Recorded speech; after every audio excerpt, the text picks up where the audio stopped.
any currency. You can't actually do anything with it except trade it to somebody else, but why would they want it? They've got the same problem. So why does a Bitcoin have value? That's the answer, or that's the question that I hope to try to shed some light on and to try to help answer. So where we should start is we should look at some other things that have value and try to understand why they have value. So for instance, real estate. Real estate has value because you can live in a piece of property and you can rent it out and get rental income, and you can look at the price of a piece of property and what you can rent it out for and look at what your return is going to be for your investment if you rent it out on the market. With a stock, stocks have value because companies have earnings. So, you can, when a company produces earnings, those earnings are either reinvested in the company or they're paid out to shareholders as dividends. And so you can look at things like the price to earnings ratio and figure out what the return on your investment is going to be and whether the price is high or low for that particular company. None of these things apply to Bitcoin. So maybe what Bitcoin is a commodity. Now, we know that commodities have value because they get consumed. A commodity has value because it's valuable to the end user who ends up consuming it. It's a little bit harder to reason about the price like you can using rental rates or dividends, price to earnings ratios like with stocks. But one trick that commodities traders use is they look at the stockpiles of a particular commodity. If the stockpiles are growing, you know that it's being produced faster than it's being consumed. And eventually, that is probably a good indicator that the price is going to have to come down over time to clear out that overhang of inventory. Or conversely, if stockpiles are shrinking, then that means that over time that it's being consumed faster than it's being produced. And as those stockpiles dwindle, the price is going to have to come up. So, can we use this to figure out why Bitcoin has value? Well, we've got a little bit of a problem because a Bitcoin never actually gets consumed. Even if the price goes to zero, those Bitcoins aren't going to be consumed and used up and go away. They're still going to be there. So this isn't going to help us figure out why a Bitcoin has value.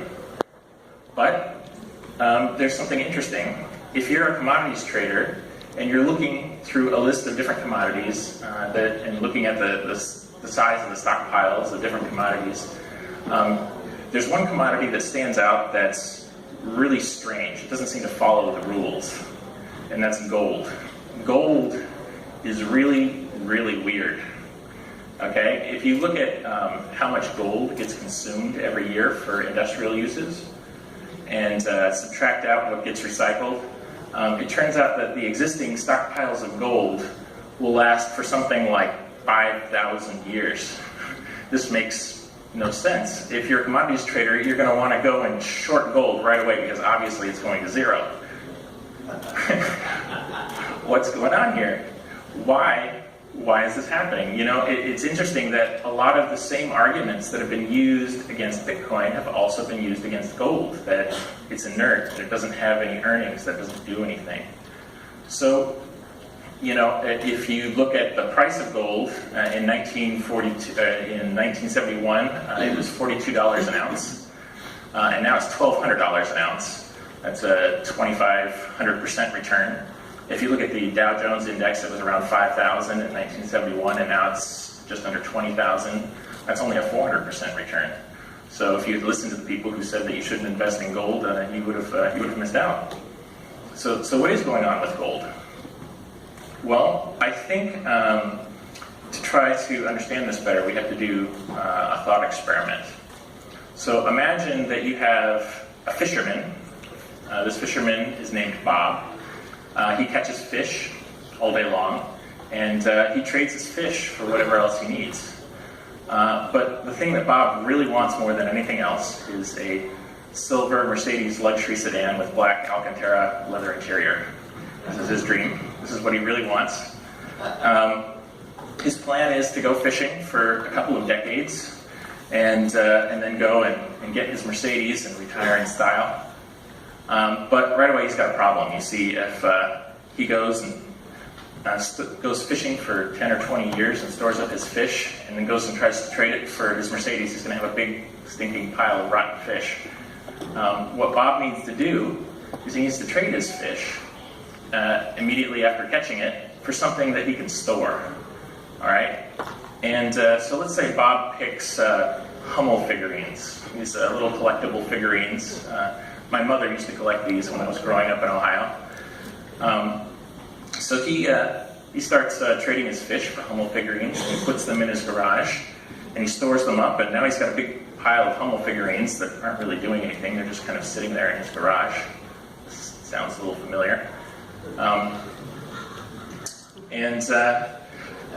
So he's able to do this, and he solved the problem of the rotten fish. But let's take this a step further. Let's take a look at what if there's lots of people like Bob in the economy. Okay, so we've got other fishermen and other people who do other things, and they need a way to trade what they produce for something that they can store, so that they can transfer purchasing power over time, so that they can store value. And they have to pick something too, and they're looking around, and you know what? These Hummel figurines have been in really hot demand recently. I don't know why. So a few of them decide to also pick Hummel figurines, and this just increases the demand for Hummel figurines, and the value of Hummel figurines is going through the roof. It's going up like crazy. And, this is really good for Bob. He's very excited. He's happy. But it's also really good for the Hummel Corporation. You see, their cost of production hasn't gone up, and their margins are huge now, and so they start producing Hummel figurines as fast as they can. They're ramping up production. They're pumping those babies out as fast as they can. And the value of Hummel figurines on the market starts to drop as they produce more and more of them. And the people who've gotten their Hummels more recently, they notice that they're not holding value like they used to.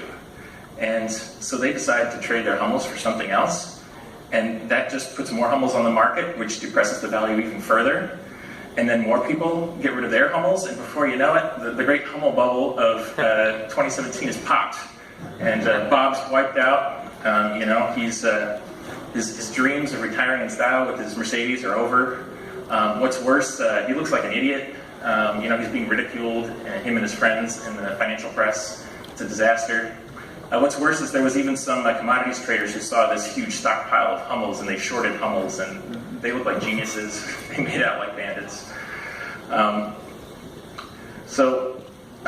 Two things to take away from this thought experiment is that, one, even though this just happened, there's still a need in the economy for people to store value. There's still a need for people to trade what they produce for something that can keep and that they can use to transfer their purchasing power over time.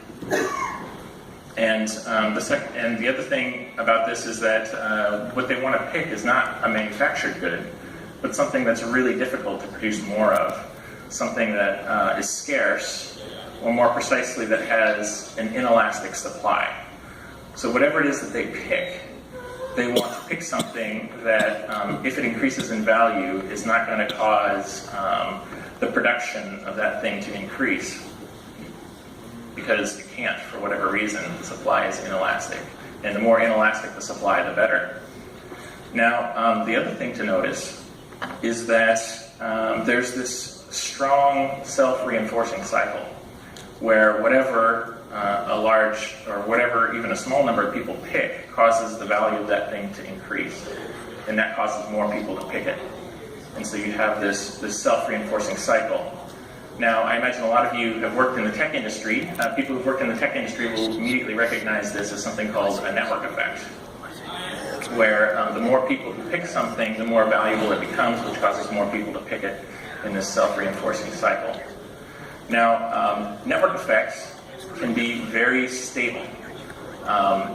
You tend to have a situation where you have one winner that takes over, and it becomes very difficult once this standard has been established, once this network effect has been established, it becomes very difficult for a competitor to come along and unseat it and to outcompete it. It can't just be a little bit better, it has to be a lot better in order to overturn a standard that's been established. One example I like to use to explain this is the email protocol. It turns out that the email protocol is actually a really horrible protocol. Okay? Anybody can pretend to be anybody else.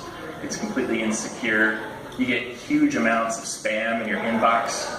The email protocol is so bad that there are entire industries built around trying to fix the problems with email. That's how bad it is. And yet, we all still use email because everybody else uses email. So, let's see here. So now we have a little bit of understanding of what's going on with gold and also with Bitcoin, where this value is coming from. It comes from the fact that there's this standard that's been established. Apparently with gold, thousands of years ago, this standard was established, this network effect was established for storing value around gold. And that's why you have, huge stockpiles of this stuff just sitting around in places like Fort Knox and the New York, in the New York Fed. So, I think that, let's see here.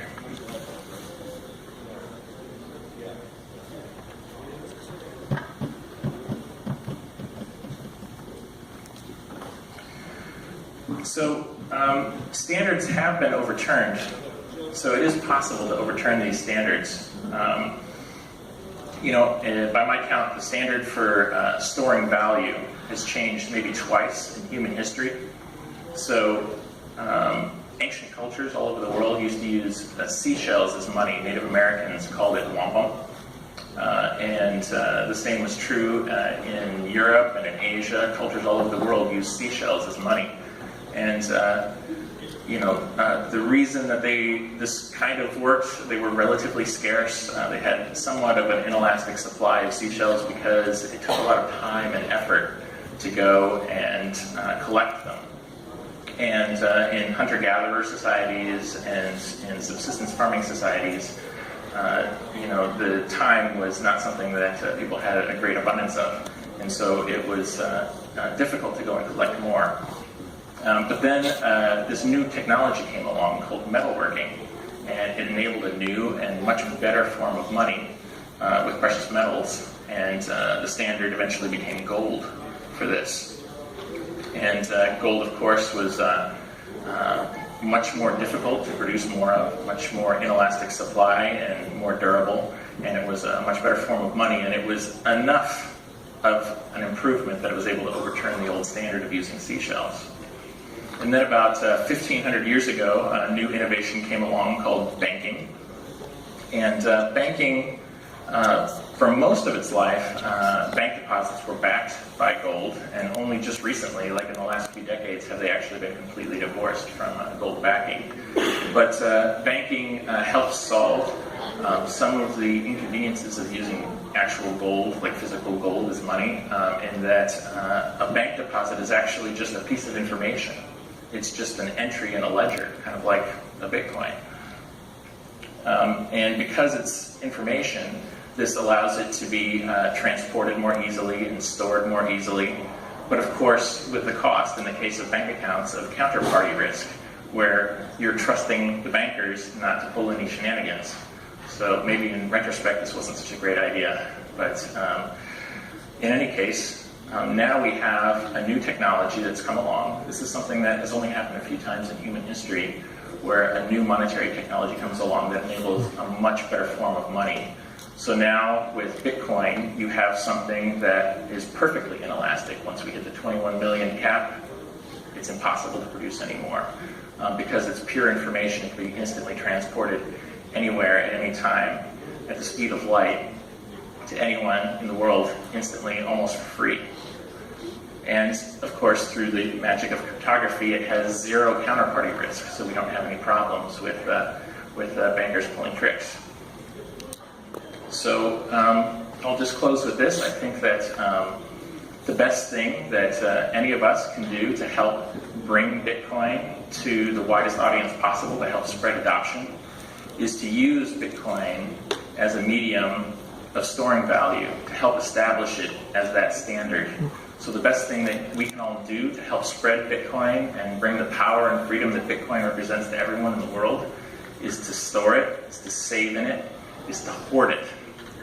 That's the best thing that you can do to help bring Bitcoin to everybody, because it helps establish it as the standard. It helps increase Bitcoin's value. That's where the value of money comes from. It comes from the fact that people use it as a standard for storing value.